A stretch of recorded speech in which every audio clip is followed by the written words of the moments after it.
So pleased to welcome to Author's Corner, Maureen Meehan. Boy, oh boy, she has written this Mary McIntosh series, and she's got a new book out called Rodeo. I mean, first of all, I'm in love with the cover, which I rarely say. And people who know that I've interviewed thousands of people, I got to be honest, Maureen, I rarely say that, but it's incredible. And we'll talk about that and then the Okay. road to writing these books, the whole thing. So thanks for joining us on AC. No, it's been my pleasure. Thank you for hosting me. Okay, so let's talk about the road to writing these novels. How did it take place in the first place? What motivated you? I wish this was a happier story, but my legal secretary was brutally murdered in 1996, and it was very foreseeable by her estranged husband, and uh, it really was life-shattering. She had two young children. She was stabbed to death, and so I started writing to keep her alive in my heart. And she was my protagonist in the first several novels. Just having her there in a legal support role as an attorney, a young attorney, and she could have been one easily. She was very smart paralegal, and after her started writing just therapeutically, I started realizing how much I loved the craft of fiction.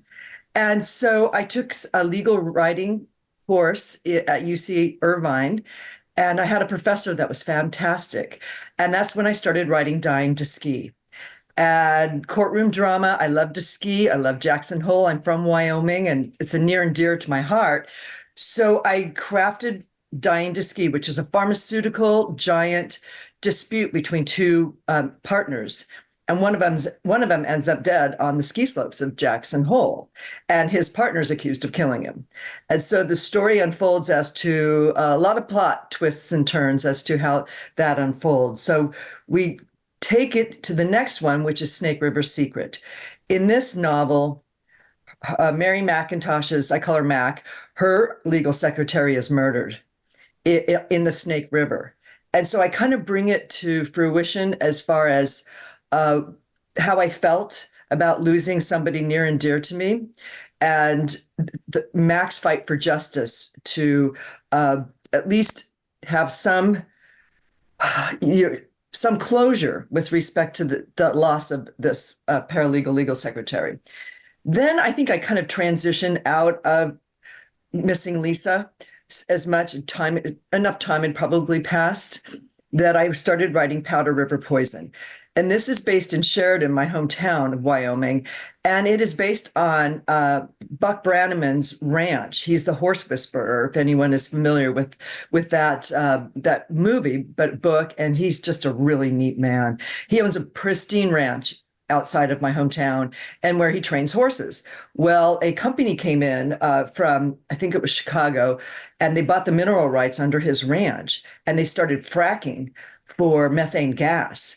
And when they frack, they drill down, and it pumps up all the salt water out of the earth.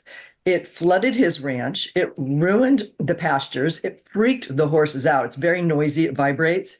And it ultimately poisoned the Powder River in that area. And, grouse, pheasant, I mean, all wildlife suffered greatly, but he had to move his entire production, his horse training elsewhere to other ranches. And it was very disruptive for a long time for him.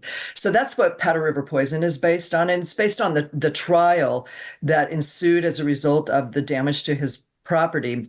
And one of my very good friends who I used to work for when I was in high school, he was an attorney, he handled the case. So he gave me the trial transcript, and I was able to really dig into that courtroom drama. Next, I went to Pandemic Predator, and I wrote it in 2008. And I wrote it about a serial killer who takes the H5N1 bird flu out of China, and he infects women all over the world with this. Leaves a signature tattoo on their inner thigh. He sexually assaults them, and because they're in the business of prostitution, they infect millions of other people, and this goes global. It's a pandemic. It shuts down the world, much like COVID, which is so odd.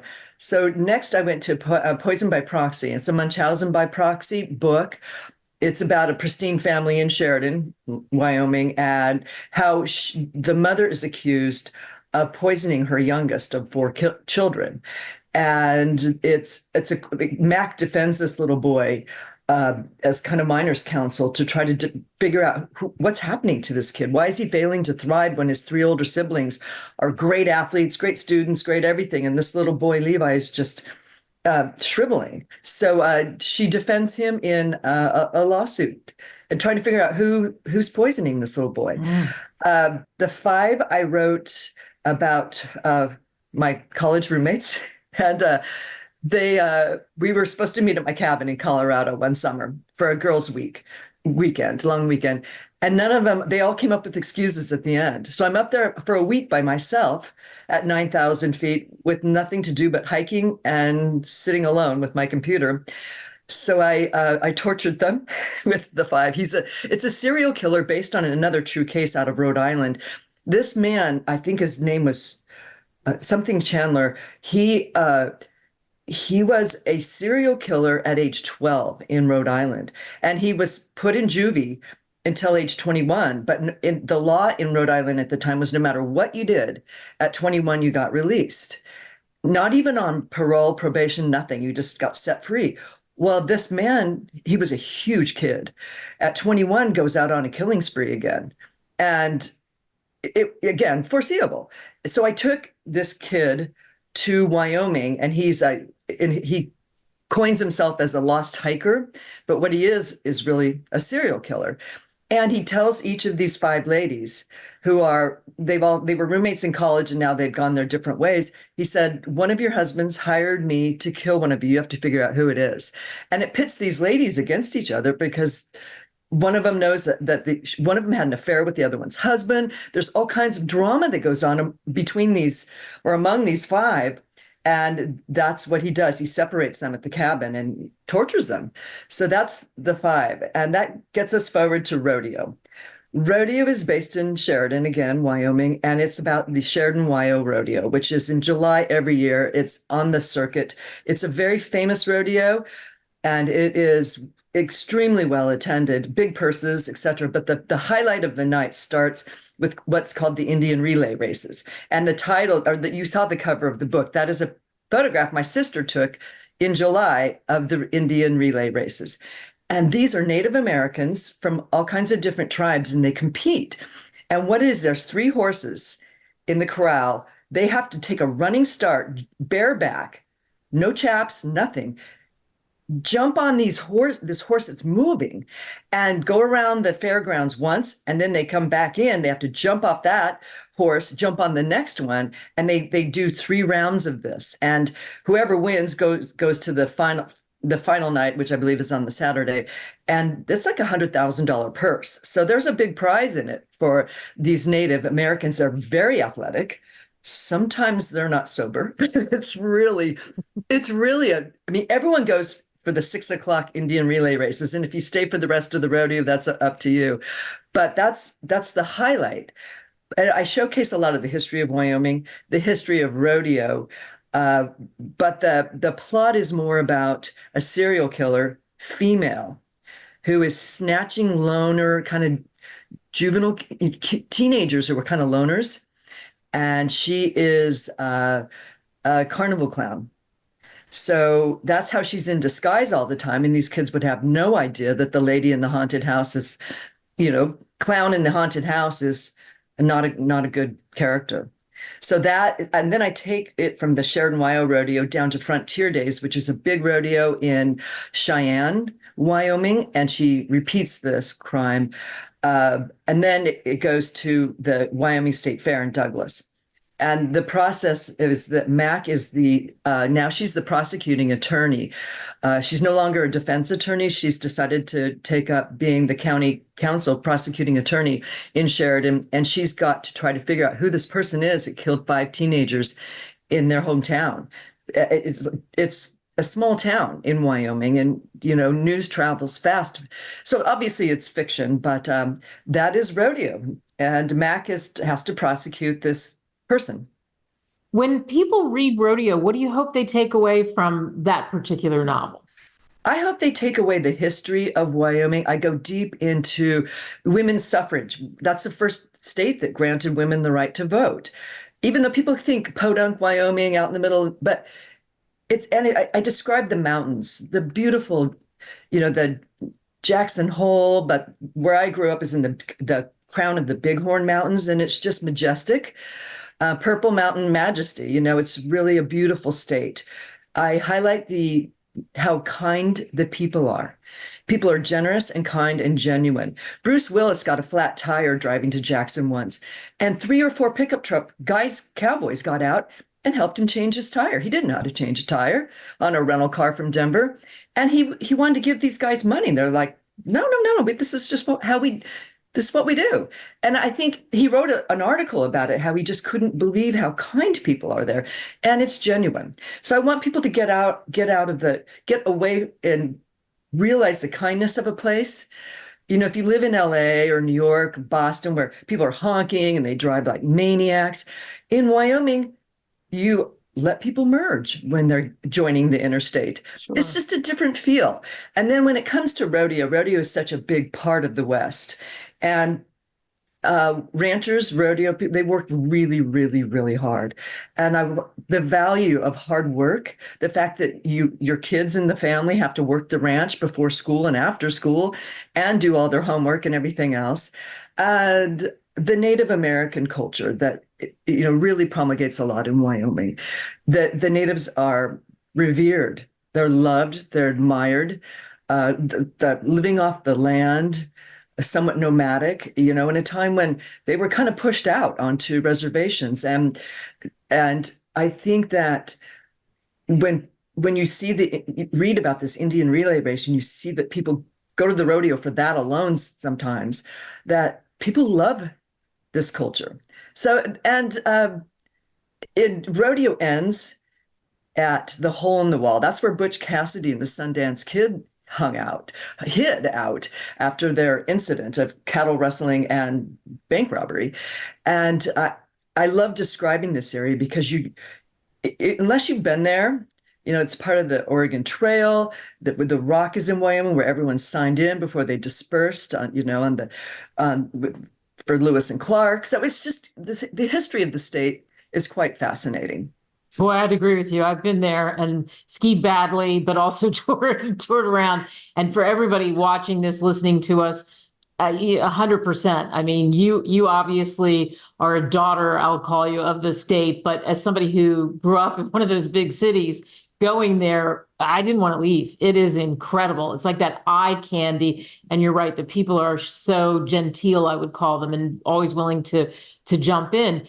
And how do the people, I would imagine the people from Wyoming, the people you still know, they have to, in a way, love that you feature Wyoming in these Mac novels.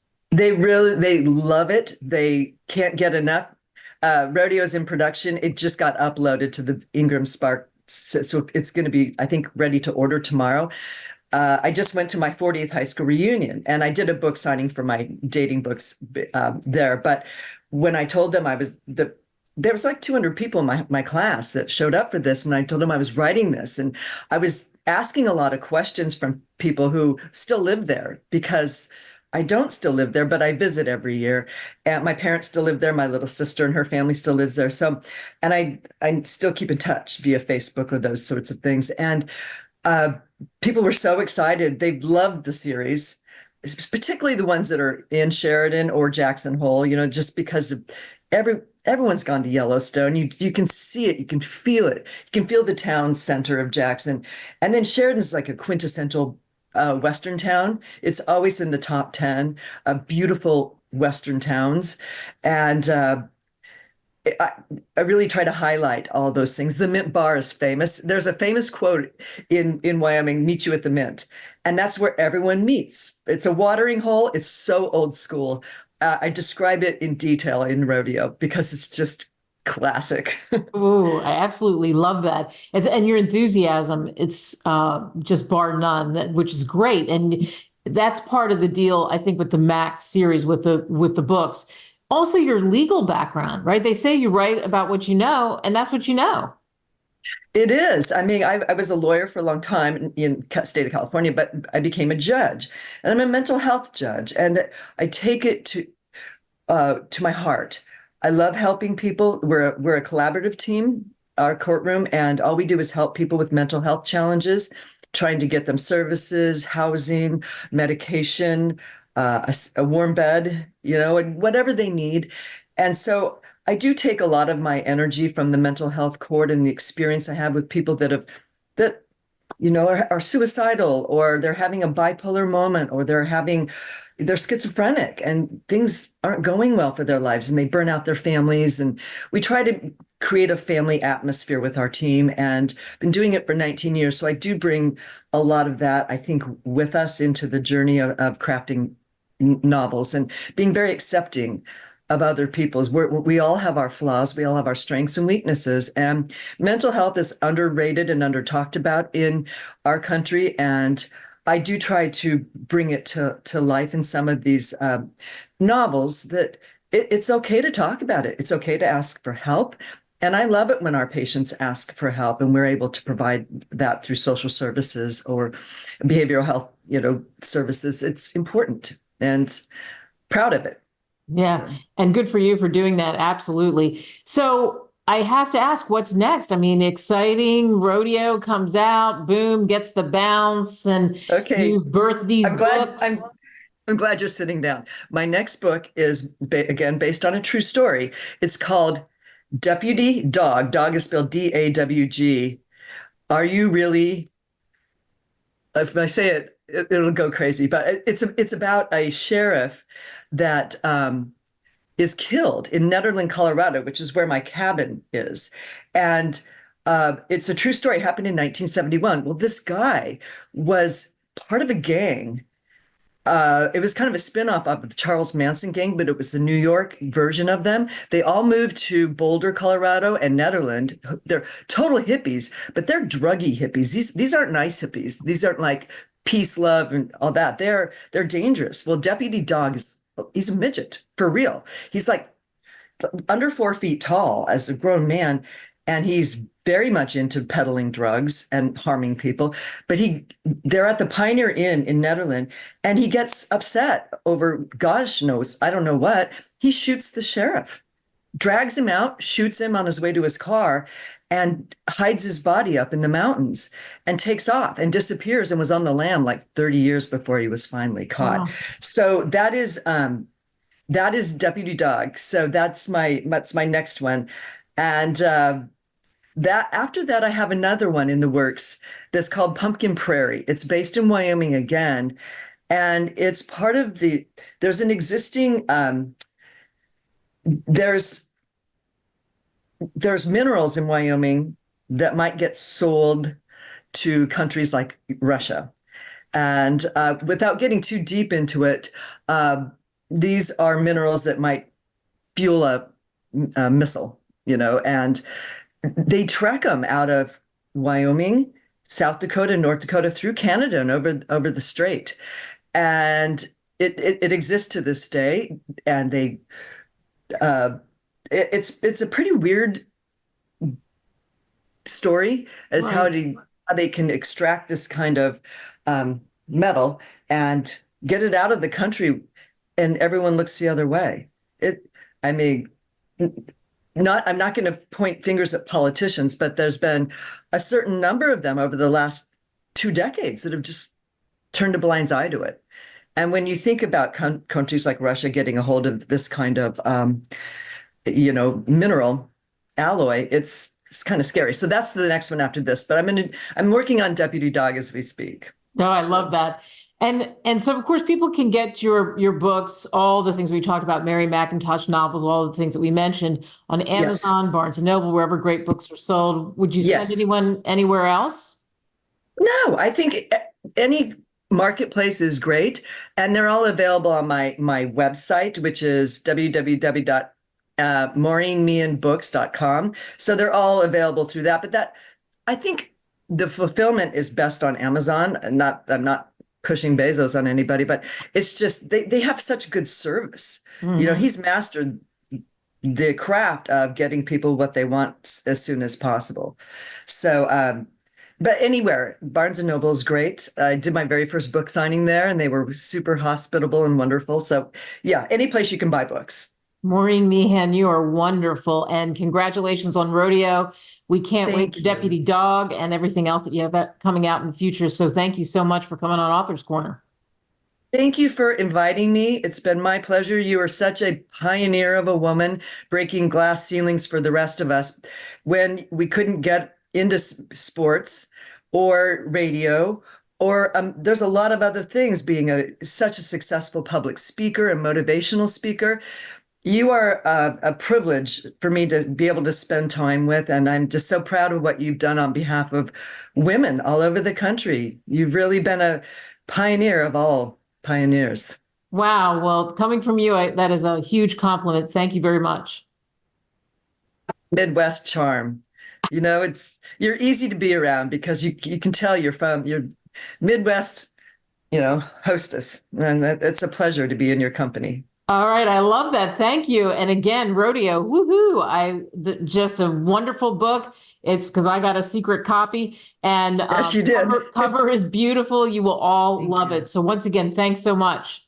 Yeah, I'm just going to do a sneak peek. Yeah. Here's the cover. It's my sister took it, and it is the Indian relay races. So I love this cover. It's my favorite of all time. That is so cool. Thank you. My pleasure. Take good care. Thank you for hosting me. Thank you. All right.